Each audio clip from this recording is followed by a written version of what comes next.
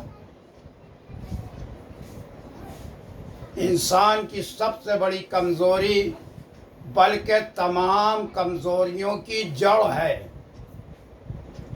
اسلام اللہ کی ذات اور اس کی صفات پر جس طرح ایمان لانے کا ہم سے مطالبہ کرتا ہے، اس میں یہ بات بنیادی طور پر شامل ہے کہ زندگی اور موت صرف اللہ کے قبضے میں ہے، نفع اور نقصان سب اللہ کے ہاتھ ہے۔ لیکن یہ قرآن میں ہے نا، قرآن تو ہم پڑھتے نہیں، تو کہاں سے یہ والی ہماری تربیت ہو؟ یہ تربیت تو ہمارے رسولوں نے دی ہے، ہمارے صحابہ نے دی ہے، ہمارا قرآن دے رہا ہے، قرآن کو ہم نے کنارے کر دیا اور پانی پہ بہتے ہوئے تنکے کی طرح ہو گئے، جیسے کہ 1500 سال پہلے پیشن گوئی کر دی تھی ہمارے پیارے نبی نے۔ یہ تو جو آیت سنا رہے قرآن میں ہے، اس سے تربیت کیجئے، اس سے بنیں گے مجاہدین اسلام۔ یہودی اس وقت بزدل تیار کر رہا اندر ہی اندر، بزدل، ڈرپوک، کائر، جو ذرا سا کچھ ہو جاؤ کہو اپنی داڑیاں مڈا دیں، سر سے ٹوپیاں اتار دیں۔ مسلمان اور ڈرے، یہ دھلیہ یہ شروع کے دو ہم بتا رہے ہیں۔ پھر اللہ کہتا ہے کہ اگر تم موت سے بھاگو گے، اے نبی کہہ دیجئے ان سے کہ اگر تم موت سے بھاگو گے، قتل یہ ہونے سے بھاگو گے، تو تمہیں کوئی فائدہ نہ ہوگا۔ اور ان سے یہ بھی کہہ دیجئے وہ یہ تو سوچیں کہ اگر اللہ چاہے کہ انہیں کوئی نقصان پہنچ جائے تو وہ کون ہے جو اللہ سے انہیں بچا لے گا؟ اسی طرح اگر اللہ یہ فیصلہ کرے کہ اگلے کو فائدہ پہنچ جائے تو ہے کوئی جو روک لے اس فائدہ ہونے کو؟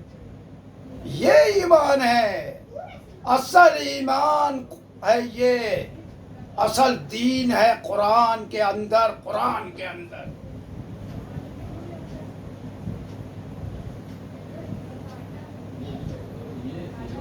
آج پہلے لوگ ذلت کی زندگی پہ عزت کی موت کو ترجیح دیتے تھے، اب ذلت کی زندگی، عزت کی موت پر ذلت کی زندگی کو ترجیح دے رہے ہیں۔ پوری دنیا سے ڈر رہے ہیں، نہیں ڈر رہے ہیں تو اللہ سے نہیں ڈر رہے ہیں۔ ارے قرآن کی آیتیں پڑھو، قرآن کے اندر دیکھو کیسے فولاد بن جاؤ گے۔ یہ کون سی بات ہوئی جب اللہ کہہ رہا ہے کہ زندگی اور موت میرے قبضے میں ہے؟ نہ تو وہ 1 منٹ سیکنڈ پہلے آئے گی، نہ 1 سیکنڈ بعد آئے گی، اور جہاں تمہاری موت لکھی ہے تم وہاں خود چل کے جاؤ گے، مرو گے۔